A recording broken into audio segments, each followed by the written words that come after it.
Estamos de vuelta, amables televidentes, tratando el tema de a 25 años del asesinato de Myrna Mac. Nos acompañan para ir entendiendo el impacto de este hecho Helen Mac, hermana de Myrna, Elisa Aquino y Olga Pérez. Les agradecemos de nuevo muchísimo estar hoy con nosotros. Y bueno, en este bloque vamos a comenzar desde otra mirada. ¿Qué ha pasado, tal vez contigo, Olga, qué ha pasado en estos 25 años desde el asesinato de Myrna en las ciencias sociales en Guatemala? Bueno, yo creo que hay un elemento muy importante que ha sido también la revalorización de las propias ciencias sociales. A partir del asesinato de Myrna Mac, las experiencias que nos ha dejado, digamos, este juicio, haber llegado a la justicia en un país en donde lo que uno menos hubiera esperado es que un caso de violación de derechos humanos se llevara a la justicia, que nos permite entender cómo funcionan esas estructuras paralelas del Estado y la importancia que tienen las ciencias sociales también para el conocimiento de la realidad y para el litigio y los procesos judiciales. Creo que ese es uno de los primeros. Otro fue el tema de la memoria, del reconocimiento también de que hay que repensar el siglo XX, que tenemos que entender que debemos de tener otras miradas y otras perspectivas desde las ciencias sociales, y particularmente yo quisiera hacer referencia que a partir de la creación de la beca Myrna Mac para la elaboración de tesis de grado de licenciatura en antropología, que se inicia en un proceso de discusión en 2003-2004, ha venido dándose cada año y que es una beca de reparación histórica. Lo que permitió también fue revalorizar las ciencias sociales. En el caso de la antropología, pues tratar de superar ese tipo de burbujas, digamos, académicas, repitiéndose a sí mismas, sino centrarnos también en temas tan importantes, diversos, no solo los temas de lo que fue el contexto de la guerra interna, sino también otros temas que permitan el desarrollo de la antropología. Pongo el ejemplo de muchos de los elementos que son importantes de tomar en cuenta para lo que es la reconciliación en este país, como por ejemplo poder entender qué pasó con todos esos procesos que se fueron dando de los desaparecidos.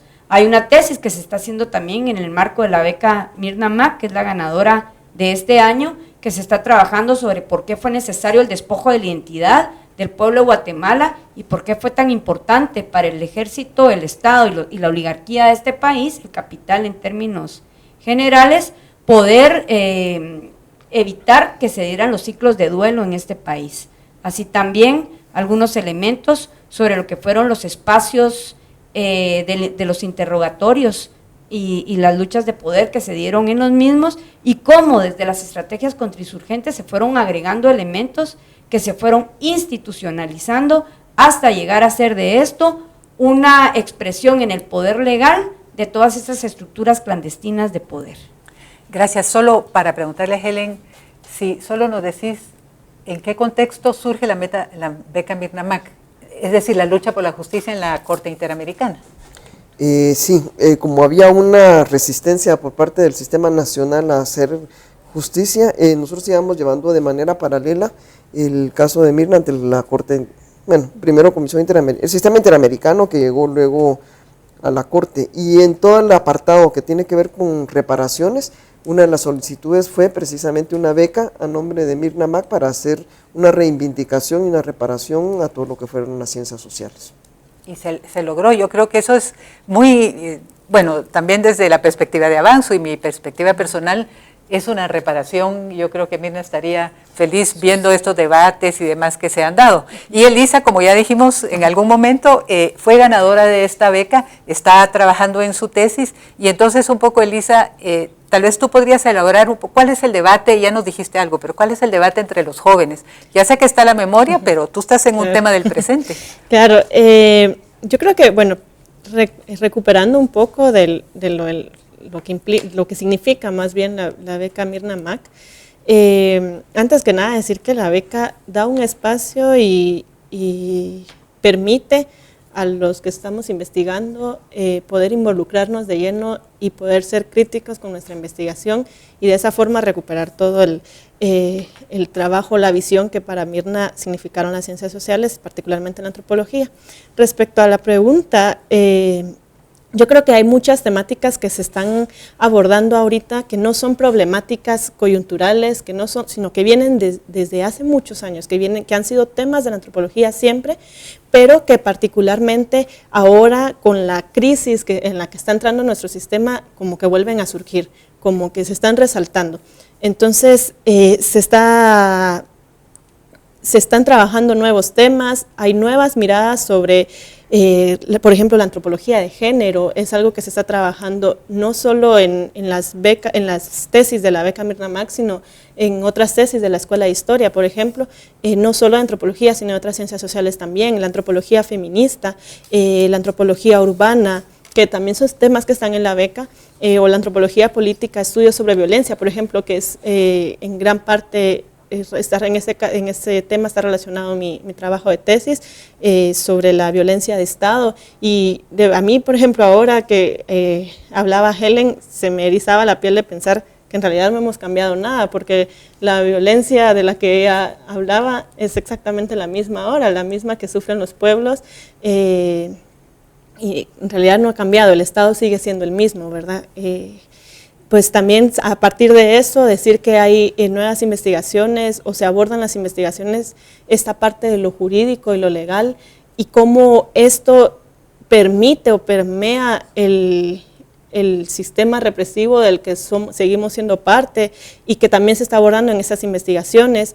Y tal vez no es que sean, como decía, ¿verdad?, nuevos temas, sino que están naciendo en contextos distintos a los que en un inicio fueron trabajados, y esto hace que se pueda visualizar el interés genuino de quienes estamos haciendo ahora antropología por poder impactar y poder hacer aportes a las ramas a las que nos estamos especializando, ¿verdad? Que creo que no, principalmente no es eso, ¿verdad?, que sean nuevos, sino que la crisis en la que estamos ahora hace que esos temas resurjan y que la violencia de género o que la desigualdad o la pobreza, esos temas que han estado siempre, se empiezan a abordar ahora con más fuerza, ¿verdad?, con ese interés de poder impactar.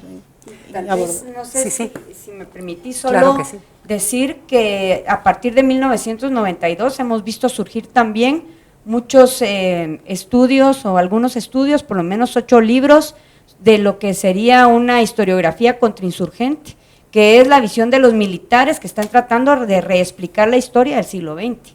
Es importante también que desde las ciencias sociales críticas podamos hacer frente a esas explicaciones de la historia que lo que quieren es borrar también las luchas del pueblo guatemalteco, los logros que podamos tener en el esclarecimiento histórico y en una visión de futuro, porque de alguna manera tenemos que en 1992 surge un primer libro desde militares, otros civiles, digamos, ligados a los procesos de contrainsurgencia, hasta llegar ahora con los de la lucha contra el terrorismo, que sacan textos que están reinterpretando esa historia del siglo XX, y que nosotros la pasamos, quizá por vivirla de una manera tan dramática en la parte personal, familiar, etcétera, no tuvimos esa profundidad, y a partir de la beca Mirna Mac, por lo menos en el caso de la Escuela de Historia, hemos tenido un resurgimiento también de investigaciones que están sirviendo sus metodologías para el litigio judicial, también para el esclarecimiento y para la reinterpretación que se puede hacer de la propia historia del siglo XX. Helen, yo quería preguntarte entonces, a la luz de lo que escuchamos de los científicos sociales y de la observación que hicimos nosotros en la época en que se llevaba a juicio el caso de Mirna, ¿cómo los testimonios que se dieron durante ese juicio a veces fueron primera vez que se decía esta historia y que fueron públicos? Así es, es primera vez. Creo que, bueno, siempre en el tema de memoria, en el tema de reparación, por ejemplo, escuchar, bueno, el caso de Mirna, aparte de lo que introduce, es abre todo un camino, ¿verdad?, de todo lo que es la prueba científica, que es cuando empezamos primero a utilizarla, y que, por ejemplo, el peritaje que hizo Héctor Rosá, que él hubiera explicado, por ejemplo, en el tribunal, que la investigación de Mirna sobre los desplazados fue la base para hacer el acuerdo de los desarraigados, ¿verdad? Para mí fue la primera vez que lo escuché y que además fue dicho en un tribunal de sentencia. Pero además, por ejemplo, toda todos los testimonios que Mirna documentó fueron también como la base de todo lo que ha sido ahora el caso de genocidio, ¿verdad? Entonces, creo que eso también es, desde la parte de las ciencias sociales, bien importante como hacer mención y el impacto y cómo que ellos quieren, que el ejército quiere ganar la reinterpretación de la historia, ¿verdad? Entonces, todos estos últimos libros que ha estado sacando la Fundación contra el Terrorismo, que no son, muchos de ellos, por ejemplo, los que ha sacado Platero, ¿verdad? Por ejemplo, quienes prologan los libros son los que eran los encargados de los negociados, de estar investigando a las organizaciones guerrilleras y que ellos le dan la interpretación que ellos quieren, nada más, pero no porque tenga realmente algo científico y metodológico que uno pueda evaluar y al solo leer el libro uno dice, pues sí, no vale nada, pues, ¿verdad? Pero yo creo que eso es parte de... Me parece muy importante también para decir que ya nos vamos a tener que ir al corte, pero lo podemos retomar al final, que en realidad la historia es un campo de lucha. Una vez que se concluye los enfrentamientos propiamente dichos, la historia se convierte en un importante campo de lucha. ¿Quién al final hace la interpretación de la historia? Es algo que estamos ahora viviendo, pero que comenzamos a ver desde lo que se decía en el estrado frente a los jueces, en el caso de Mirna. Bueno, nos tenemos que ir al corte, regresamos en breve con ustedes.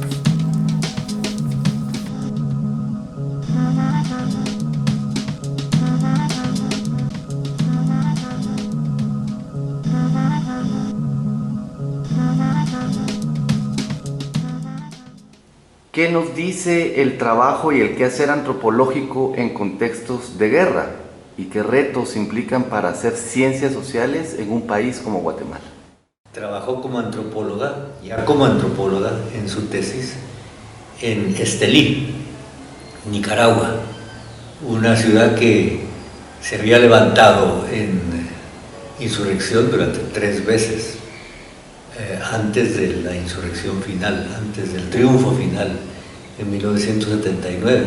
Entonces ella llegó ahí a hacer un estudio de la organización urbana de esta ciudad que era como modelo de insurrección en Nicaragua, ¿verdad? Y yo no quiero decir que Mirna tuviera en la mente el que se replicara una insurrección aquí en Guatemala, pero sí conocer los mecanismos de cómo el pueblo se levanta. Y creo yo que para el día de hoy es muy interesante el haber visto las protestas sociales, la clase urbana, más bien clase media, cómo afecta esto a los barrios. Yo creo que su instrumental y su interés puede ser interesante, puede ser útil aquí en Guatemala en estos momentos. Luego ella también estuvo en zonas o no estrictamente de guerra, pero sí de contexto de guerra, como fue Chajul. Ella estuvo en las montañas de Chajul, en Chel, no en la zona de la CPR, donde estaba el área controlada por la guerrilla, ¿verdad? Pero sí en los alrededores. Eso le costó la vida a ella, porque el ejército seguramente pensó que ella estaba vinculada con la guerrilla, ¿verdad? Cosa que no era cierta. Ella estuvo también en el área de Ixcán en 1987 con Beatriz Mans, una antropóloga de carrera. Ella estuvo haciendo como de asistente de investigación. Y luego también en la zona de Alta Verapaz. Entonces, ella estuvo inmersa en problemática de guerra o de postguerra o de represión de una forma muy cercana. Entonces, yo creo que para nosotros es un ejemplo por su compromiso. Y es curioso que en una carta dice ella, dice, esta realidad tan llena de belleza, como las montañas de Chajul y todo eso, ¿verdad? Y luego dice, y de dolor, no dice de belleza y de fealdad, sino de belleza y de dolor, como que si el dolor encerrar en sí cierta belleza, algo que atrae, ¿verdad? Algo que es profundamente humano, ¿verdad? Entonces yo creo que eso es algo que nos enseña Mirna, lo cual indica un tipo de antropología que hacía Mirna, que no era únicamente centrarse en la comunidad y como que si la comunidad estuviera abstraída o aislada de todo el mundo, sino que en la comunidad y en la coyuntura de Guatemala, ¿no? O en la coyuntura del mundo, ¿verdad? Pero más se fijaba ella en la coyuntura de Guatemala. Es decir, Mirna era una antropóloga política, en el sentido de reconocer las fuerzas micro, pero modeladas por las fuerzas externas, incluso globales. Entonces yo creo que Mirna nos es otra cosa. Ella no era una teórica, ella era más bien una etnógrafa, es decir, una registradora de la realidad. No es que no tuviera teoría, ¿verdad?